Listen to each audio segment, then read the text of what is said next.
June 17, 1944, somewhere in North Africa, Oberga writer Klaus Bergman lies in a makeshift cot in an American field hospital, and he knows he is going to lose his leg. The smell hits him first. That sickly sweet rot of infected flesh that he has learned means gangrene, his own flesh. The wound in his left thigh caught by shrapnel 3 days ago during the American advance has turned dark. Purple-black tendrils creep up toward his hip like poison vines.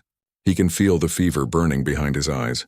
But it is not the gangrene that terrifies him most. Klaus is 23 years old.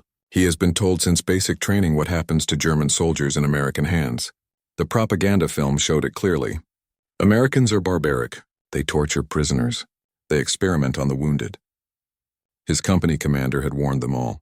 If you are captured, expect no mercy from these cowboys and gangsters. Now lying in this tent with canvas walls that barely block the North African sun, Klaus can hear American voices outside. Casual laughter, someone whistling, the clatter of medical equipment.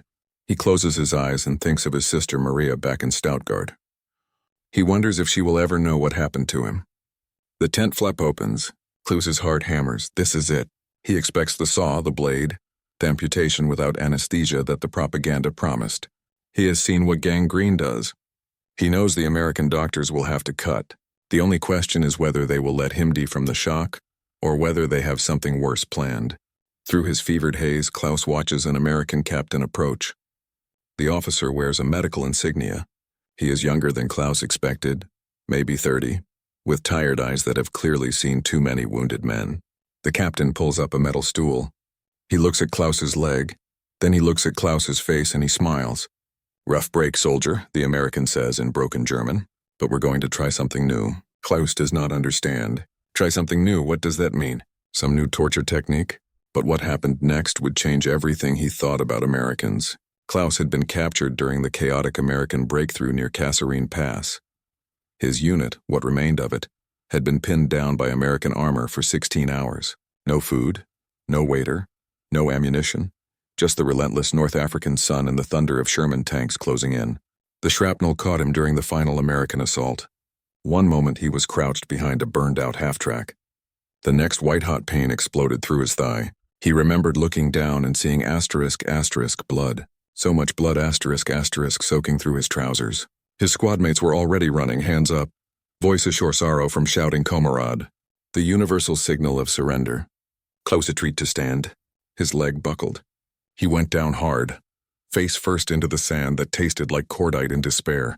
This is how I die, he thought. Alone in the desert? But then hands, gentle hands lifting him. Not German hands. The uniform was wrong. American khaki. Klaus tried to speak to explain he was wounded, but his throat was too dry. "Easy, buddy, easy, we got you." The voice was calm, almost kind. Klaus felt himself being lifted onto a stretcher. Through the haze of pain and shock, he saw an American medic could not have been older than 20, wrapping his thigh with practiced efficiency. "Pressure here. Keep pressure here." The medic spoke to his partner, then looked down at Klaus. "You are going to be okay, Fritz. Just hang on, Fritz." The American nickname for German soldiers. But the way this kid said it, there was no hatred in it, just tired professionalism. Klaus had expected a bullet, maybe a rifle butt to the head. The stories from the Eastern Front were clear about what happened to wounded enemies. Instead, he got a morphine shot. Clean bandages, water blessed, cool water dribbled into his mouth. "Drink slow. Slower you will puke." The stretcher bearers moved him through chaos. American soldiers everywhere securing prisoners, calling for medics, directing traffic. Klaus kept waiting for the blow that never came, for the cruelty he had been promised. Instead, he got loaded into an ambulance. An actual ambulance with red crosses painted on the sides. An American medic climbed in beside him. "What is your name, soldier?" Klaus blinked. The medic was asking his name like he was Apperson, not just enemy casualty number 73. "Klaus," he managed. "Klaus Bergman died. I am Eddie. Eddie Morrison from Philadelphia." The medic checked Klaus's bandages, adjusted the tourniquet. "Hell of a day, huh, Klaus?" "Hell of a day." Asif, they were two workers complaining about a long shift. Not enemies who had been shooting at each other an hour ago. The ambulance rattled over rough ground. Klaus faded in and out of consciousness. When he woke, he was in the field hospital. That is when he noticed his leg. The bandages were soaked through, dark stains, and the smell. God, that smell. Eddie was still there somehow, drinking coffee from a tin cup. He saw Klaus was awake. "Hey buddy, Doc is going to look at you soon. You picked up an infection. Happens out here. Sand gets in everything. Infection." Klaus knew what that meant. He had seen gangrene before. On the Eastern Front, infected wounds meant one thing: amputation if you were lucky. If not, sepsis. Death. His hands started shaking. Eddie noticed. Hey, look at me, Klaus. You are in good hands. Captain Bradley. He is our best surgeon. He will fix you up." Fix him up? Klaus wanted to laugh, to scream. They were going to cut off his leg. He was 23 years old, and he was going to spend the rest of his life as if he even survived. That is when Captain Bradley entered the tent. Captain Robert Bradley was not what Klaus expected from an American surgeon. The doctor waist all but slight with hands that looked too delicate for a soldier. He wore wire-rimmed glasses that kept sliding down his nose. When he examined Klaus's leg, unwrapping the bandages with careful fingers, his face remained impassive. Klaus forced himself to look. The wound was worse. Much worse. The flesh around the shrapnel entry was blackened. Streaks of red and purple radiated outward. Even Klaus could see this was not just infection anymore. This was gangrene. "How long has it been since the injury?" Bradley asked Eddie in English. 3 days, sir. Maybe 4. Bradley nodded slowly. He pressed gently around the wound. Klaus bit back a scream. "I'm sorry," Bradley said in German, accented but clear. "I need to assess the damage." The doctor pulled up that same metal stool. He looked directly at Klaus, and there was something in his eyes. Not pity, not disgust, just clinical assessment mixed with something else. Concern. "Klaus, that is your name?" "Yes," Eddie told me. "Klaus, I am going to be honest with you. This is serious.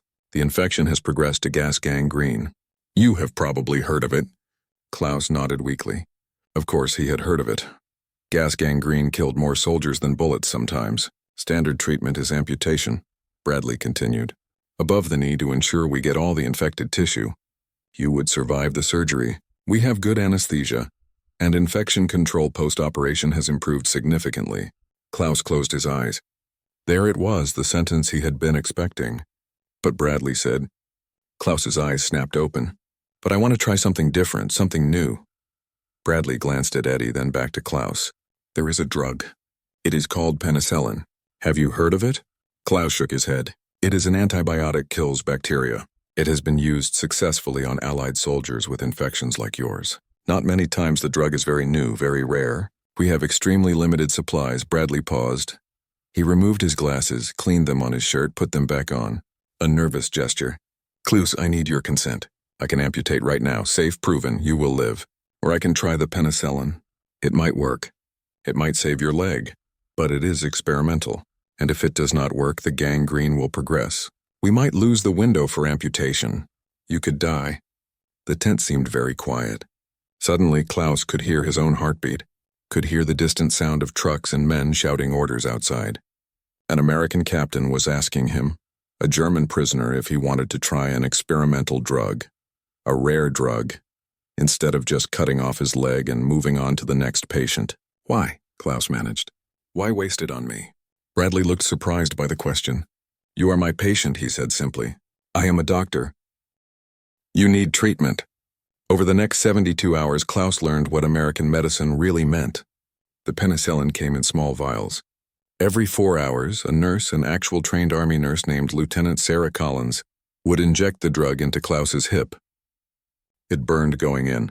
Klaus did not care. He watched those vials like they were liquid gold because that is what they were. Eddie the medic visited between shifts. He would bring Klaus water, help him eat the creations that tasted like cardboard but filled his empty stomach. On the second day, Eddie brought something else, a chocolate bar. "My sister sent it," Eddie explained. "But you look like you need it more than me." Klaus stared at the chocolate. Hershey's American chocolate. He had been told Americans were soft, that they wasted resources on luxuries. But Eddie was giving his sister's chocolate to an enemy soldier. "Why?" Klaus asked again. It seemed to be the only question he could form anymore. Eddie shrugged. "My dad fought in the last war. He was captured by Germans in 1918. Said they treated him decent, shared their food even though they were starving too. He always said soldiers are just guys doing a job. The real enemies are the ones who start the wars." That night, Klaus could not sleep. Not from pain, the penicillin was working, the fever breaking, but from confusion. Everything he had been told about Americans was wrong. They were not savages. They were not torturers. They were just people. Captain Bradley checked on him twice daily. On the third day, he brought another doctor, a colonel, to examine Klaus's leg. Remarkable, the colonel said in English. Klaus had picked up enough to understand. The necrosis has stopped spreading. Tissue looks viable. Bradley allowed himself a small smile. The penicillin is working. The colonel glanced at Klaus, then pulled Bradley aside. They spoke in low voices, but Klaus caught fragments. Extremely limited supplies. More wounded coming in from Sicily. American boys who need it. Bradley's response was firm. He is my patient, sir. I started the treatment. We finish it. Klaus pretended to be asleep, but he heard an American doctor was arguing with a superior officer to continue wasting precious medicine on a German prisoner of war. Lieutenant Collins explained it to him on the fifth day while changing his bandages. The captain is taking heat for treating you, she said quietly. Her German was better than Bradley's. Turned out she had studied in Berlin before the war. Some of the officers think the penicillin should be reserved for American casualties only. They are right, Klaus said, and he meant it. I am the enemy. Sarah looked at him with those steady nurse's eyes that had seen too much death to waste time on nonsense. You are a patient, she said. That is what Captain Bradley believes. That is what I believe. We took the Hippocratic oath. Do no harm, treat the sick. It does not say except if they are German. She finished wrapping his leg. The wound looked better. Still ugly, but pink healthy tissue was visible now. No more black, no more purple streaks. Besides, Sarah added with a slight smile, if we only saved people we agreed with, we would lose half our patients. You should hear some of the political opinions in the American ward. Klaus laughed, actually laughed. It felt strange. One afternoon, a young American soldier, could not have been 18, was brought into the tent. Stomach wound. Serious. The kid was screaming, terrified, calling for his mother. Klaus watched Bradley work on him. The same careful hands, the same focused intensity, the same determination. American soldier, German soldier, Bradley treated them exactly the same. The kid survived. 2 days later, he was conscious enough to look around the ward. He saw Klaus in the German prisoner of war section. That is a Jerry, the kid said to Eddie, his voice accusing. That is Klaus, Eddie corrected. Captain Bradley saved his leg with penicillin. But he is a Jerry. He's also 23 from Stuttgart, has a little sister, and likes American chocolate. Sound familiar? The kid went quiet. Later that evening, he asked Eddie to wheel him over to Klaus's cot. I am Tommy, the American said awkwardly. From Nebraska, Klaus is Stuttgart. They looked at each other. Enemy soldiers, both wounded. Both saved by the same doctor. War is up, huh? Tommy finally said. Klaus nodded, Jay up. They sat in silence for a while. Then Tommy pulled out a crumpled magazine, a copy of Life with Betty Grable on the cover. Want to see? Helps pass the time. They looked at pictures of American movie stars. Tommy tried to explain baseball. Klaus tried to explain football. Real football with feet. They laughed at the language barriers. Found common ground in complaining about hospital food. 2 weeks ago, they might have killed each other. Now they were trading stories about their hometowns. On Klaus's 10th day in the hospital, Captain Bradley declared him well enough to transfer to a prisoner of war camp. You are going to limp for a while, Bradley said, conducting his final examination. The muscle damage was significant, but you will walk. You will have your leg. Klaus looked at the scar, a nasty puckered thing that would mark him forever. But it was a scar, not a stump. I do not know how to thank you, Klaus said. Bradley packed his medical bag. You can thank me by surviving this war, by going home to Stuttgart and that sister of yours. By remembering that enemies do not have to be monsters. He extended his hand. Klaus stared at it. An American army captain was offering to shake hands with a German prisoner. He took it. Maybe after the war, Bradley said. You can write to me. Let me know how the leg is doing. Professional interest, you understand? Klaus nodded, not trusting himself to speak. Eddie drove him to the prisoner of war camp in a jeep. As they rattled across the desert, Eddie talked about Philadelphia, about his neighborhood, about the cheesesteak place on South Street where he worked before the war. You should come visit after this is all over, Eddie said. I will buy you a real cheesesteak. Make up for all those creations. Klaus laughed. Philadelphia I will remember. At the camp gates, Eddie helped him down from the jeep. Take care of yourself, Klaus. You too, Eddie, do not get shot. Do my best, Eddie grinned. Then more seriously. You know, my dad was right. You are just a guy. I am just a guy. We should be drinking beer together, not shooting at each other. Klaus watched the jeep drive away. He was still a prisoner, still defeated, still facing years in a prisoner of war camp. But he had his leg. He had his life. And he had something else. Proof that everything his government had told him about Americans was a lie. Why Americans behave this way. What happened to Klaus Bergman was not an isolated incident. It was policy. In June 1942, the United States War Department issued explicit orders regarding prisoner of war treatment. The directive was clear. Enemy prisoners would be treated according to the Geneva Convention. Period. Not because it was required by treaty, though it was, but because, as General George Marshall wrote, it reflects who we are as a nation. This was not naive idealism. It was strategic brilliance. Marshall and Eisenhower understood something the Axis powers did not. How you treat defeated enemies matters. It matters during the war. German soldiers became more willing to surrender to Americans than to Soviet, because word spread about treatment differences. And it matters after the war when you need former enemies to become allies. American military doctrine emphasized medical care for all wounded regardless of nationality. Field hospitals received supplies based on total casualties, not nationality of casualties. Surgeons took the Hippocratic Oath seriously. The penicillin decision was more complex. By mid-1944, penicillin production was ramping up, but supplies were still limited. The drug was prioritized for Allied forces, particularly for treating venereal diseases and battlefield infections. Using it on enemy prisoners of war was technically allowed but generally discouraged. Captain Bradley's decision to treat Klaus was not officially sanctioned, but it also was not punished. His commander, after reading Bradley's report, noted, "Captain Bradley exercised medical judgment. The patient survived. Treatment successful." That bureaucratic language disguised something profound.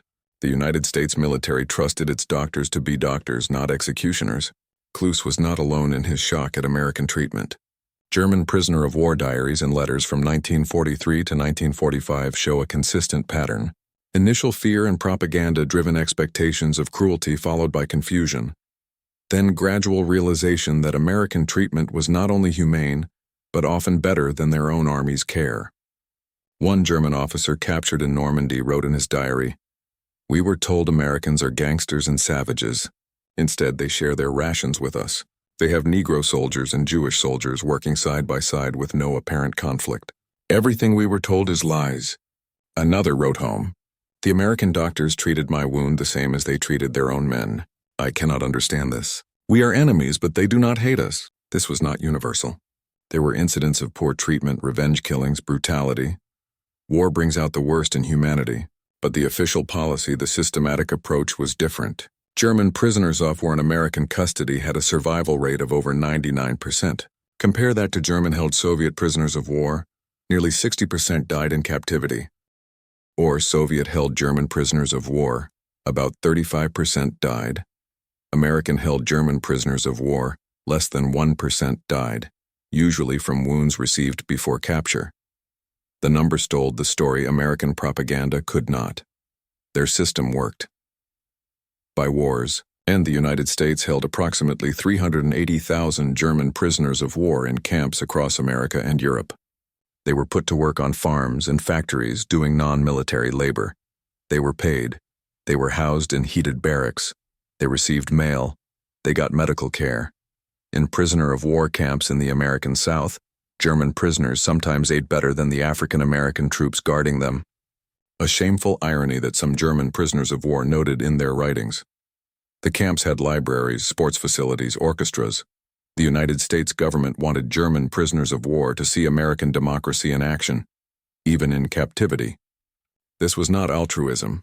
It was the same cold calculation that would lead to the Marshall Plan. Americans were already thinking about post-war reconstruction, about turning enemies into allies, about winning the peace. Not just the war. Klaus experienced a small part of this larger strategy. Captain Bradley's decision to use penicillin to see Klaus as a patient, not just a German, reflected values embedded in American military culture. Those values had consequences. When German prisoners of war were repatriated after the war, they returned to a destroyed Germany. Many had spent years in American camps. They had learned English. They had seen American newspapers. They had listened to American music. They had been treated by and large with basic human dignity. These men became part of West Germany's reconstruction. They voted in elections. They built the new democratic government. And many of them remembered that Americans had shown them a different way to live. Klaus was one of them. What happened to Klaus? Klaus Bergman was repatriated to Germany in January 1946. He walked off the ship in Bremerhaven on his own two legs with a pronounced limp that would stay with him for life. Stuttgart was rubble. His family home was gone, but his sister Maria was alive. Working in a displaced persons camp run by a twist, Klaus found almost funny the American Red Cross. He showed her the scar, told her the story. Maria cried. "They saved you? The Americans saved you? They saved me." Klaus found work as a translator for the American occupation forces. His English learned in the prisoner of war camp was decent. More importantly, he could explain to his fellow Germans what Americans were really like. He became a bridge between occupier and occupied. In 1948, he wrote a letter. It took him 3 weeks to compose, writing and rewriting in his careful English. "Dear Captain Bradley, you may not remember me. My name is Klaus Bergman.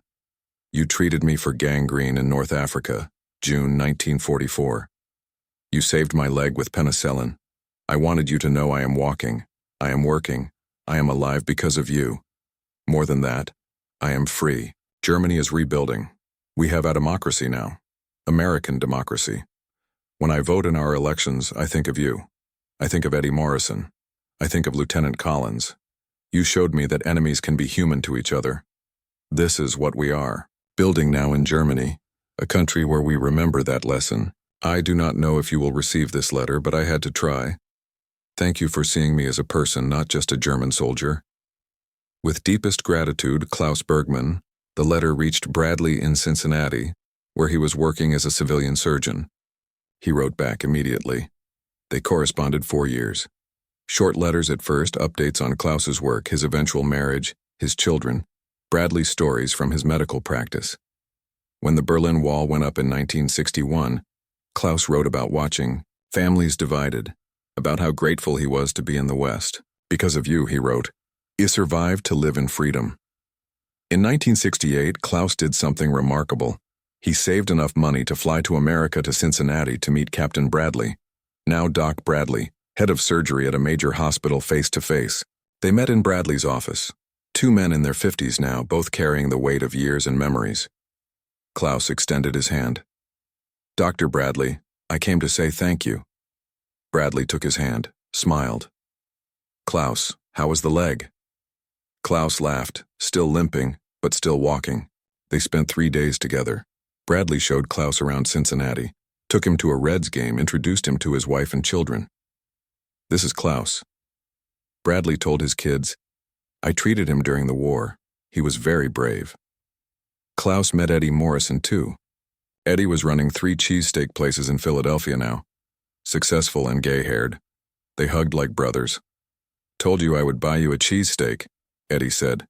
They ate, they laughed, they toasted with beer to survival, to peace, to the strange paths life takes. Klaus's story was multiplied thousands of times across post-war Germany. Former prisoners of war who had been held by Americans returned home with stories. They had seen democracy work. They had experienced rule of law. They had witnessed a system where even enemies had rights. These men became key toward building West Germany. They voted for democratic leaders. They supported the Marshall Plan. They argued for integration with the West, not alignment with the Soviet East. Konrad Adenauer, West Germany's first chancellor, specifically recruited former prisoners of war who had been in American camps. He wanted men who understood American values, who could bridge the cultural gap. The same pattern played out with Italian prisoners of war, Japanese prisoners of war. Treating defeated enemies with dignity paid strategic dividends that lasted generations. By 1955, West Germany joined NATO. Former enemies became allies. The Cold War made this necessary, but American prisoner of war policy made it possible. It is hard to demonize people who saved your life, who treated you with respect when they did not have to. Klaus became a small part of this larger transformation. He worked with American occupation forces until 1952. Then with the new German-American Friendship Society, he taught English to German students emphasizing American literature, American history, American values. I tell them about Captain Bradley. Klaus said in a 1975 interview with a Stuttgart newspaper, I tell them, Americans could have cut off my leg, could have let me die. Instead, they use their precious medicine to save an enemy. This is the kind of country America is. This is the kind of country we should be. In 1994, Klaus was invited to speak at a German-American friendship event in Stuttgart. He was 73 years old, still limping. He told Thestry one more time, the gangrene, the fear, the penicillin, the humanity. I expected amputation, he said. I expected cruelty. I got compassion instead. That changed my life. It changed my understanding of what human beings can be to each other, even in war. An American college student asked him, do you think it was just because you were German? Would they have done the same for a Japanese soldier? Klaus paused. I cannot speak to that. The Pacific War was different, more brutal on both sides. But I can say this, Captain Bradley did not save me because I was German. He saved me because I was a patient, because he was a doctor, because he believed in something bigger than nationalism. Dr. Bradley died in 1996. Klaus attended the funeral in Cincinnati. He stood at the graveside, leaning on a cane now, and spoke briefly to the assembled family and friends. 52 years ago, this man saved my leg. More than that, he saved my soul. He showed me that enemies are not monsters. They're humans who can choose compassion over hatred. Robert Bradley chose compassion. The world is better because he did. Klaus died in 2002 in Stuttgart, surrounded by his children and grandchildren. His daughter found the letters, dozens of them, from Bradley, from Eddie Morrison, from other American soldiers Klaus had befriended after the war. At the funeral, she read from one of her father's last diary entries. I am an old man now. My leg still hurts when it rains, but I am grateful for every step I have taken on this leg. Every step is a reminder. Americans saved me when they did not have to. They treated me with dignity when they could have treated me with contempt. This is a debt I can never repay, but I have tried to live my life in a way that honors their choice. I've tried to be as humane to others as they were to me. What this story teaches, Klaus Bergman's story is not unique, but it is uniquely American. Not because Americans are inherently better than other people. They are not. There were American war crimes. There was brutality. There were failures of humanity on all sides. But there was also policy doctrine, a systematic attempt to treat even enemies according to a moral code. When Captain Bradley chose to use penicillin on Klaus, he was acting on training and values embedded in American military culture. The Hippocratic Oath, the Geneva Convention, the belief that even in war there are lines you do not cross. This was not unique to Americans in an absolute sense, but it was unusual. It was a choice made at the highest levels of command and implemented down to field hospitals in North Africa. That choice had consequences. It convinced enemy soldiers to surrender rather than fight to the death. It created a generation of former enemies who became friends.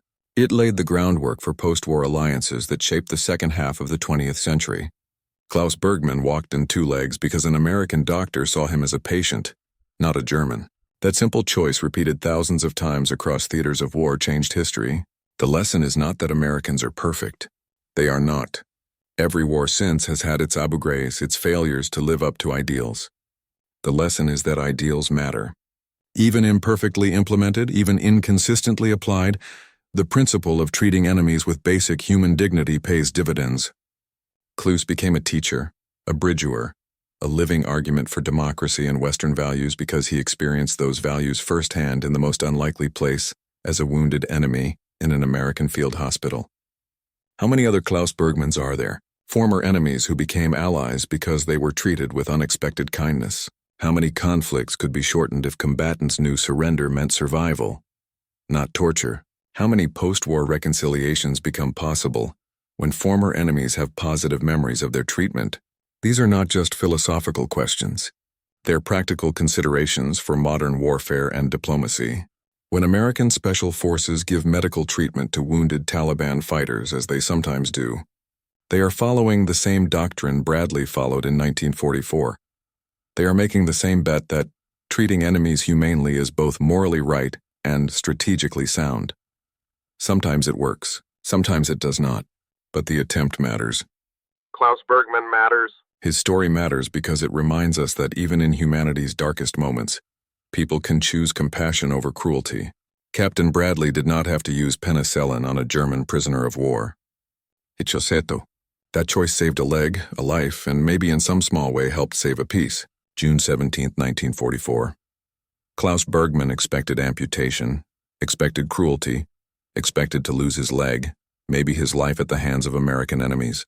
He got penicillin instead. He got Captain Robert Bradley's steady hands and stubborn decency. He got Eddie Morrison's chocolate and Sarah Collins' scare. He got to walk again. Klaus Bergman expected death. He found humanity instead. This was not just American military doctrine. This was American character, imperfect, inconsistent, but real. The choice to see enemies as humans, the commitment to values even under pressure, the understanding that how you treat the defeated matters as much as how you win the battle. Klaus lived 58 more years. Every step was a testament to that choice.